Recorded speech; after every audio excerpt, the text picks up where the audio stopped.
ইমান নির্দয়, ইমান হৃদয়হীন, ইমান নিষ্ঠুর, ইমান অমানবীয়, ইমান অত্যাচারী মুখ্যমন্ত্রী ভারতবর্ষের বুকুত বা কোনো রাজনৈতিক নেতা হিমন্ত বিশ্ব শর্মার দৰে নেতা জন্মই হোৱা নাই। যিসকলৰ নাম এনআৰচিত আহিছে, যিসকলে এনআৰচিত আবেদন কৰিছে, যিসকলৰ সুপ্ৰিম কোৰ্ট, হাইকোৰ্ট বা এপটি কোৰ্টত কেছ চলি আছে, তেওঁলোকক উঠাই আনিব নোৱাৰে। আজি অসম চৰকাৰে যি ধৰণে মানুহবিলাকক বাংলাদেশলৈ প্ৰেৰণ কৰাৰ ব্যৱস্থা কৰি আছে, এইটো সম্পূৰ্ণভাৱে আহুৱাযুক্ত হৈ আছে। ইয়াত সম্পূৰ্ণ ভুল নীতিত চলি আছে। পিতৃ ভাৰতীয়, মাতৃ ভাৰতীয়, তাৰ ভনী ভাৰতীয়, তেওঁ কেনেকৈ বিদেশী? আমচুক বাংলাদেশী ৰক্ষক বুলি কয়, কাৰণ আমি বাংলাদেশী বিতৰণ হোৱাটো আমি বিচাৰোঁ। আমি প্ৰথমৰ পৰাই অভিযোগ কৰি আহিছিলোঁ যে অসম চৰকাৰ, বৰ্ডাৰ পুলিচ আৰু গৃহ বিভাগে যি ধৰণে বাংলাদেশী বিতৰণৰ নামত নাটক কৰি আছে আৰু যি ধৰণে বাংলাদেশী বিতৰণ কৰাৰ প্ৰক্ৰিয়া আৰম্ভ কৰিছে, এই প্ৰক্ৰিয়াটো সম্পূৰ্ণ আহুৱাযুক্ত হৈ আছে। আৰু ইয়াত সম্পূৰ্ণ চৰকাৰী একপক্ষীয়ভাৱে ধৰ্মীয় সংখ্যালঘুসকলক টাৰ্গেট কৰি লৈ এই কামবোৰ কৰি আছে। আমি স্পষ্টকৈ কৈছোঁ যে বাংলাদেশী বিতৰণ কৰাৰ ক্ষেত্ৰত সৰ্বভাৰতীয় পৰ্যায়ত বিভিন্ন ষ্টেটত নিয়মবিলাক সুকীয়া, আৰু অসমৰ ক্ষেত্ৰত কিন্তু নিয়মবোৰ সুকীয়া। কাৰণ অসমত কাট অফ ইয়াৰ 1971 25 মাৰ্চ আছে, যিটো সুপ্ৰিম কোৰ্টে একেবাৰে নিৰ্ধাৰণ কৰি দিছে। ইয়াত এনআৰচি হৈছে, ইয়াত এনআৰচিৰ মানুহ আবেদন কৰিছে, ইয়াত 19 লাখ মানুহৰ নাম বাদ পৰি আছে, ইয়াত ফৰেনাৰ্ছ ট্ৰিবিউনেলছ আছে, ইয়াত মানুহৰ বিভিন্ন সময়ত কেছ চলি আছে। গতিকে অসমৰ ক্ষেত্ৰত, অসমৰ প্ৰেক্ষাপটত বিদেশী বহিষ্কৰণৰ প্ৰেক্ষাপটটো সম্পূৰ্ণ সুকীয়া, যাৰ কাৰণে অসম চৰকাৰক আমি বাৰে বাৰে দাবী উত্থাপন কৰি আহিছিলোঁ যে অসম চৰকাৰে, অসমৰ মুখ্যমন্ত্ৰী, গৃহ বিভাগ, বৰ্ডাৰ পুলিচে বাংলাদেশী বিতৰণ কৰাৰ নামত যাতে কোনো ভাৰতীয় নাগৰিক হাৰাশাস্তি নহয়, তাৰ কাৰণে তেওঁলোকে খুব সূক্ষ্মভাৱে বাংলাদেশী বিতৰণ প্ৰক্ৰিয়াটো আৰম্ভ কৰক। কাৰণ আমি বাংলাদেশী বিতৰণ হোৱাটো আমি বিচাৰোঁ। আমাৰ স্পষ্ট সদৌ অসম সংখ্যালঘু ছাত্ৰ ইউনিয়নৰ স্পষ্ট মত যে 1971 চনৰ 25 মাৰ্চত যিসকল অসমত আছে তেওঁলোকক অসমৰ পৰা বিতৰণ কৰিব লাগে। ইয়াত কোনো দ্বিধাবোধ নাই। সদৌ অসম সংখ্যালঘু ছাত্ৰ ইউনিয়নৰ আমচুৱে সদায় সহযোগিতা কৰিব, অসমৰ সংখ্যালঘু ৰাইজে সহযোগিতা কৰিব। কিন্তু ইয়াত দেখা গৈছে যে চক্ৰান্তমূলকভাৱে সৰ্বভাৰতীয় পৰ্যায়ৰ যিটো প্ৰেক্ষাপট, সেই প্ৰেক্ষাপটটোকে আগত ৰাখি, গৃহ বিভাগৰ এক নিৰ্দেশ আগত ৰাখি অসমৰ মুখ্যমন্ত্ৰীয়ে, অসমৰ গৃহ বিভাগ, অসমৰ বৰ্ডাৰ পুলিচে কোনো নীতি নিয়ম নোহোৱাকৈ যধে মধে প্ৰকৃত ভাৰতীয় নাগৰিকসকলৰ ওপৰতো অন্যায় কৰা আমাৰ দৃষ্টিগোচৰ হৈছে। আমি স্পষ্টকৈ কৈছোঁ যে আজি অসম চৰকাৰে যি ধৰণে মানুহবিলাকক বাংলাদেশলৈ প্ৰেৰণ কৰাৰ ব্যৱস্থা কৰি আছে, এইটো সম্পূৰ্ণভাৱে মানে আহুৱাযুক্ত হৈ আছে। ইয়াত সম্পূৰ্ণ ভুল নীতিত চলি আছে। কাৰণ যদি অসম চৰকাৰে যদি বাংলাদেশলৈ মানুহ প্ৰেৰণ কৰি আছে, অসম চৰকাৰে বাংলাদেশক গোটাই দিবৰ সাহস কিয় গোটাব পৰা নাই? বৰ্ডাৰত বাংলাদেশৰ মাটিত কিয় থৈ আহিব পৰা নাই? তাৰ মানে ইয়াত নিশ্চিতভাৱে বুজা যায় যে এই যিসকল মানুহক তেওঁলোকে বৰ্ডাৰলৈকে লৈ গৈছে, সেইসকল মানুহ ভাৰতীয় নাগৰিক হিচাপে নিশ্চিতভাৱে তেওঁলোকে দাবী কৰে। আৰু আমিও স্পষ্টকৈ কওঁ যে যিসকল মানুহক লোৱা হৈছে, এইসকল মানুহৰ পৰিয়াল ইতিমধ্যে এতিয়াও ভাৰতীয় নাগৰিক হৈ অসমৰ বাসিন্দা হৈ আছে। তো সেইসকল মানুহ কেনেকৈ বিদেশী হ'ব পাৰে? যাৰ কাৰণে আমি বাৰে বাৰে কৈছিলোঁ যাতে ইয়াত কোনো আহুৱা নাথাকে, ইয়াত যাতে কোনো ভাৰতীয় নাগৰিক হাৰাশাস্তিৰ বলি নহয়, কাৰণ ভাৰতীয় নাগৰিক যাতে অন্য এখন দেশত যাযাবৰী জীৱন যাপন কৰিব নহয় বা অন্য এখন দেশৰ মানে এই সমস্যাৰ সন্মুখীন নহয়, যাতে প্ৰকৃত বাংলাদেশীয়ে যাতে অসমৰ পৰা বিতৰণ হয়, তাৰ কাৰণে আমি বাৰে বাৰে চৰকাৰক সূক্ষ্মভাৱে বস্তুটো নিৰীক্ষণ কৰি সকলো ধৰণৰ আইনী প্ৰক্ৰিয়া সমাপন কৰি তেওঁলোকক কামখিনি কৰাৰ কাৰণে আমি দাবী উত্থাপন কৰি আহিছিলোঁ। কিন্তু একপক্ষীয়ভাৱে মই প্ৰথমবাৰৰ কাৰণে বাৰে বাৰে স্পষ্ট কৰিছোঁ যে কেৱল মাত্ৰ মুছলমানসকলক, ধৰ্মীয় সংখ্যালঘুসকলক ইয়াত টাৰ্গেট কৰা হৈছে। আজি আপোনালোকে কওক, দৰঙৰ এজনী মহিলা, 9 মহীয়া বাচ্চা আছে তাৰ কোলাত, সেই মহিলাজনীৰ এতিয়াও পিতৃ ভাৰতীয়, মাতৃ ভাৰতীয়, তাৰ ভনী ভাৰতীয়, তেওঁ কেনেকৈ বিদেশী হ'ল? আজি একমাত্ৰ দৰিদ্ৰৰ দুখীয়া হোৱাৰ কাৰণে, বৰ্ডাৰ পুলিচৰ ইনকুৱাৰীৰ ভুলৰ কাৰণে, এপটি কোৰ্টৰ মেম্বাৰৰ একপক্ষীয় নীতিৰ কাৰণে সেই মানুহজনীক ফৰেনাৰ্ছ ডিক্লেয়াৰ কৰা হৈছে। কিন্তু সেই মানুহজনীক যদি সম্পূৰ্ণভাৱে আইনী সাহায্য হাইকোৰ্ট বা সুপ্ৰিম কোৰ্টত দিয়া হয়, তেওঁ সম্পূৰ্ণভাৱে যিহেতু তেওঁৰ পৰিয়াল ভাৰতীয়, তেওঁলোকে ভাৰতীয় বুলি প্ৰতিপন্ন কৰিব পাৰিব। আৰু যিসকল, সেইকাৰণে কৈছোঁ, যিসকলক তেওঁলোকে ভাৰতীয় নহয় বুলি কৈছে, যিসকলক তেওঁলোকে ধৰি বান্ধি ভাৰতীয় নহয় বুলি দাবী কৰি আছে, মই আজি স্পষ্টকৈ কৈছোঁ তেওঁলোকক সম্পূৰ্ণ সাহায্য দিয়া হওক। তাৰে সকলো প্ৰায় সংখ্যকেই ভাৰতীয় নাগৰিক হিচাপে প্ৰতিপন্ন কৰিব পাৰিব। কাৰণ ইয়াত সম্পূৰ্ণ দৰিদ্ৰ, দুখীয়া, অশিক্ষিত মানুহখিনিৰ ওপৰত এনেকৈ বৰ্ডাৰ পুলিচ আৰু এপটি কোৰ্টে এনেকুৱা ধৰণৰ সিদ্ধান্তবোৰ দি এই মানুহখিনিক এটা ডাঙৰ বিপদত পেলাইছে। আৰু তাৰ সুযোগ অসম চৰকাৰ, গৃহ বিভাগ আৰু বৰ্ডাৰ পুলিচে লৈ এই ধৰণৰ অমানৱীয় অত্যাচাৰ চলাইছে। আৰু আহুৱাপূৰ্ণ মই এইকাৰণে কৈছোঁ যে আজি 3-4 দিনৰ পৰা আমি দেখিছোঁ, মানুহক যদি সন্দেহ কৰা হয়, ৰাতি 2-3 বজাত কিয় উঠাব লাগিব? মুখ্যমন্ত্ৰীক মই স্পষ্টকৈ কৈছোঁ, কাৰোবাক যদি সন্দেহ হয়, দিনৰ পোহৰত গাঁওবাসীক লগত লৈ পুলিচক লগত লৈ গাঁওবোৰক লগত লৈ পঞ্চায়তৰ বিষয়াসকলক লগত লৈ গৈ সেই মানুহখিনিক তেওঁলোকে পৰীক্ষা কৰক। কিন্তু ৰাতাৰাতি 2টা বজাত 3টা বজাত উঠাই লৈ আহিব পৰিয়ালক, তেওঁলোকে নক'ব ক'ত লৈ যোৱা হ'ল, এই কথাবিলাক তেওঁলোকে নকয়। আজি বিহাৰী সম্প্ৰদায়ৰ মানুহক বিহাৰৰ পৰা আহিছে সেইসকল মানুহক আজি উঠাই লৈ আহিছে পৰিয়ালক, তেওঁলোকে কৈ থকা নাই। যোৱাকালি চিৰাঙত প্ৰায় 36 ঘণ্টা পৰিয়ালে গমেই নাপালে তেওঁলোকে ক'ত আছিলে। তাৰপিছত তেওঁলোকে যেতিয়া কাগজ পাতি তেওঁলোকৰ পুংখাপুংখ কাগজ পাতি চোৱাত আমাৰ কোনো আপত্তি নাই। কাৰোবাক সন্দেহ হৈছে কাগজ পাতি চাব, তাত আমি সহযোগিতাও কৰি আছো আৰু সহযোগিতা ৰাইজে কৰিব। কিন্তু ৰাতি কিয় সন্দেহ হৈছে? দিনত মাতি আনক, দিনত বহক, গাঁৱত বহে, পঞ্চায়তত বহে, DC অফিচত বহে, য'তে বহে। কাৰণ এই সংখ্যালঘু জাতিটোৱে বিদেশী সমস্যাটোৰ স্থায়ী সমাধান বিচাৰি আছে। একেবাৰে ভাৰতবৰ্ষৰ স্বাধীনতাৰ পিছৰ পৰাই এই সমস্যাটো তেওঁলোকে যেতিয়া ভুগি আছে, এই সমস্যাটো সমাধানৰ একটা চিৰস্থায়ী সমাধান বিচাৰে। যাৰ কাৰণে বাৰে বাৰে আমি পৰীক্ষাও দি আহিছো, পৰীক্ষাত আমি কেতিয়াও কোৱা নাই। আৰু অসম চৰকাৰৰ যদি ইমানেই এই মানুহখিনিক পৰীক্ষা কৰাৰ মন আছে, মই এটা কথা কওঁ, বিশ্বত যদি এনেকুৱা কোনো মেচিন আছে সেই মেচিনো তেওঁলোকে কিনি আনক, সেই মেচিনতো আমি পৰীক্ষা দিম যে আমি ভাৰতীয় নাগৰিক হয়। কাৰণ কোনো ভাৰতীয় নাগৰিকে বিদেশী এজন মানুহে কেতিয়াও মই ভাৰতৰ বাসিন্দা কেতিয়াও নকয়। যি ভাৰতৰ বাসিন্দা, যি অসমৰ বাসিন্দা, যি ইয়াত জন্মগ্ৰহণ কৰিছে সেইসকল সেই অন্তৰৰ পৰা ক'ব পাৰে যে মই ভাৰতীয় বাসিন্দা। আজি 90 বছৰ ইয়াত থকাৰ পিছত, আজি 90 বছৰ ইয়াত জন্ম হৈছে, ইয়াৰ বাপেক মাক ইয়াত থকাৰ পিছত সেই 90 বছৰীয়া মানুহজন কেনেকে বিদেশী হয় মই মুখ্যমন্ত্ৰীক প্ৰশ্ন কৰিছো।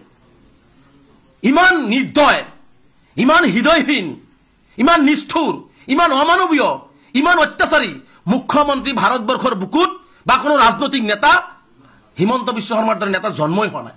যে ইমানেই নিষ্ঠুৰ, ইমানেই অমানৱীয়, ইমানেই অত্যাচাৰী শাসক ভাৰতবৰ্ষৰ মানুহে দেখা নাই। গতিকে এই ধৰণৰ নিষ্ঠুৰ অত্যাচাৰী শাসকক মুখ্যমন্ত্ৰীক আমি স্পষ্টভাৱে কৈছো যে আজি সমৰ আলী, মই উদাহৰণ দি দিছো, সমৰ আলীক বিলাসীপাৰাৰ হয়, তেওঁক গ্ৰেপ্তাৰ কৰা হৈছে নুমলীগড়ত। আৰু নুমলীগড়ত গ্ৰেপ্তাৰ কৰাৰ পিছত পৰিয়ালক তেওঁৰ কাগজ পাতি লৈ যাব দিয়া হৈছে। পৰিয়ালৰ মানুহ নুমলীগড়ত কাগজ পাতি লৈ যোৱাৰ পিছত মই যে আহুৱাপূৰ্ণ আছে, মুখ্যমন্ত্ৰীক যে চেলেঞ্জ কৰিছো, যিসকলক আপুনি গ্ৰেপ্তাৰ কৰিছে পুংখানুপুংখভাৱে চাওক, আইনী সহায় দিয়ক, সম্পূৰ্ণ মানুহ ভাৰতীয় হিচাপে প্ৰতিপন্ন কৰিব পাৰিব। মুখ্যমন্ত্ৰীক মই চেলেঞ্জ কৰিছো। যদি প্ৰতিপন্ন কৰিব নোৱাৰে সামাজিক জীৱন পৰিত্যাগ কৰিবৰ কাৰণে আমি সাজু আছো। আমি কোনো বিদেশীৰ পক্ষত কথা কোৱা নাই। আজি সমৰ আলীক নুমলীগড়ত বাপেক মাকে বিচাৰি গৈছে, নুমলীগড়ৰ পৰা কৈ দিয়া কাগজ পাতি লৈ যোৱাৰ পিছত কাগজ পাতি চোৱাটো দূৰৰ কথা, তেওঁক কৈ দিয়া হৈছে গোৱালপাৰালৈকে লৈ যোৱা হৈছে। গোৱালপাৰাত যেতিয়া তেওঁলোকে আহিছে, গোৱালপাৰা ডিটেনশ্যন কেম্পত কৈছে আমাৰ ইয়াত নাই। তাৰপিছত তেওঁৰ ফটো ওলাল বেংগল মাথাভাঙ্গা বৰ্ডাৰত, তেওঁক ভাৰতবৰ্ষৰ বৰ্ডাৰ ঠেলি দিয়া হৈছে। তাৰ পৰা ফটো আহিলে পৰিয়ালৰ হাতত, পৰিয়ালৰ মাজত হাহাকাৰ সৃষ্টি হ'ল। এই সমৰ আলী পঞ্চায়ত নিৰ্বাচনত ভোট দিছে, MP নিৰ্বাচনত ভোট দিছে, তেওঁ আপোনাৰ এই MLA ভোট দিছে, তেওঁৰ দেউতাকৰ 64টিৰ কাগজ আছে, মই আপোনালোকক দেখুৱাই দিছো। তেওঁৰ কোনো ধৰণৰ তেওঁৰ আধাৰ কাৰ্ড, ভোটাৰ কাৰ্ড সকলো আছে। ইয়াত কোনো ধৰণৰ এইবিলাক চাওক, ইয়াত কোনো ধৰণৰ তেওঁৰ নামৰ ভুল, দেউতাকৰ লিংকেজৰ কোনো ভুল নাই। এজন মানুহৰ কেছ নথকা অৱস্থাত কেনেকে তেওঁক মাথাভাঙ্গালৈকে লৈ যাব পাৰে? বাৰে বাৰে কৈছো যে আজি খাইৰুল ইছলামক গ্ৰেপ্তাৰ কৰা হৈছে, পৰাই দিয়া হৈছে। সেই খাইৰুল ইছলামৰ কেছ সুপ্ৰিম কোৰ্টত চলি আছে। আজি মনোৱাৰা বেগম ধুবুৰীৰ, তেওঁৰ কেছ সুপ্ৰিম কোৰ্টত চলি আছে। স্পষ্টকৈ মুখ্যমন্ত্ৰী জনা উচিত, যিসকলৰ নাম NRCত অহা নাই, যিসকলৰ নাম NRCত আহিছে, যিসকলে NRCত আবেদন কৰিছে, যিসকলৰ সুপ্ৰিম কোৰ্ট, হাইকোৰ্ট বা FT কোৰ্টত কেছ চলি আছে, তেওঁলোকক উঠাই আনিব নোৱাৰে। 2019 চনতে ফৰেন এফেয়াৰ মিনিষ্টাৰে ঘোষণা কৰি থৈছে যে যিসকলৰ নাম NRCত আহিছে বা আবেদন কৰিছে বা যিসকলৰ নাম অহা নাই, তেওঁলোকক কোনো পদ্ধতিতে তেওঁলোকক উঠাই আনি সন্দেহ কৰিব নোৱাৰিব। এইটো উল্লেখ ফৰেন এফেয়াৰ্ছ মিনিষ্টাৰ 2019তে কৈ থৈছে। যিসকলৰ এতিয়া দেখিছো সুপ্ৰিম কোৰ্টত কেছ চলি থকা, FT কোৰ্টত কেছ চলি থকা, কাৰোবাৰ গাত ডি ভোটাৰ লাগি আছে, সেই ডি ভোটাৰ লাগি থকা, কাৰোবাৰ হাইকোৰ্টত কেছ চলি আছে, সেই মানুহবিলাকক উঠাই ৰাতিৰ অন্ধকাৰত ক'ত লৈ যোৱা হৈছে পৰিয়ালকো কোৱা হোৱা নাই। যদি এইসকল মানুহ বিদেশী হয় তেনেহ'লে বাকী পৰিয়ালৰ মানুহখিনি স্বদেশী কেনেকৈ হয়? মুখ্যমন্ত্ৰী ইয়াৰ জবাব দিব লাগিব। মুখ্যমন্ত্ৰী ইয়াৰ জবাব দিব লাগিব যে মানুহৰ ওপৰত এনেকুৱা অন্যায় মুখ্যমন্ত্ৰীয়ে বন্ধ কৰক।